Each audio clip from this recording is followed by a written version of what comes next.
मैं आज इस बात को लेकर चलना चाहता हूं। मैं अभी अपने सारे अलग अलग विभागों के बारे में बात हुई, यद्यपि ये बात सही है कि एजेंडे को बात करी। मैं आपके बीच गर्व से कह सकता हूं कि भारतीय जनता पार्टी का संकल्प पत्र यह हमारे लिए अपनी पवित्र धर्म ग्रंथ की तरह है, ये गीता रामायण की तरह है। एक एक अक्षर से 5 साल तक हम अपने इस एजेंडे को लेकर आए सरकार बनाने के लिए। 1 महीने की सरकार के लिए नहीं है, ना 13 महीने की सरकार के लिए। और हम और आप 5 साल बाद बात करेंगे कि आप और हमने जो निर्णय किए थे, अपने संकल्प पत्र को लेकर आगे बढ़े थे, तो हम किस रूप में आगे बढ़े।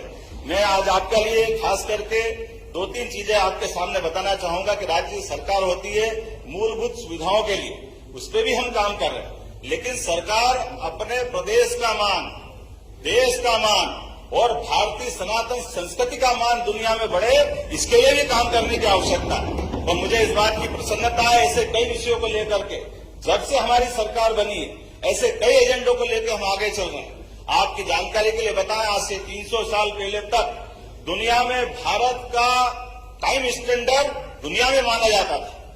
लेकिन काल के प्रवाह में जब हम गुलाम हुए तो ये फ्रांस की राजधानी पेरिस 50 साल तक स्टैंडर्ड टाइम वहां तय होता रहा। उसके बाद 250 साल पहले जब अंग्रेज हावी हुए तो अंग्रेज इस चीज को पेरिस से उठा करके ग्रीनविच ले गए और ग्रीनविच से वो दुनिया में स्टैंडर्ड टाइम तय करने लगे।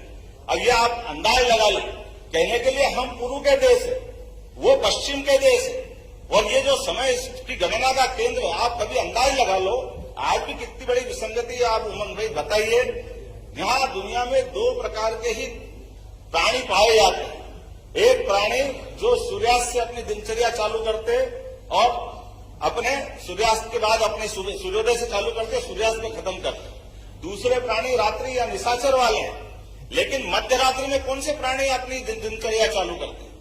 ये मध्य रात्रि में 12 बजे दिन बदलेगा, इसका कौन सा स्टैंडर्ड, ये कौन सा पैमाना है? लेकिन ये वो पैमाना है जिस पैमाने को मैं थोड़ा सा आपके सामने बताना चाहूंगा। ये वो पैमाना है जिसके माध्यम से भारतीय संस्कृति को लज्जित करने का प्रयास किया। मैं अभी अपने विषय पर आ रहा हूं भैया, अभी खत्म नहीं कर रहा हूं। आपको भी मौका दूंगा, आप अपने आंखों से जाके देखना। 21 जून और 22 दिसंबर दिन के 12 बजे उज्जैन की ऑब्जर्वेटरी में जाना।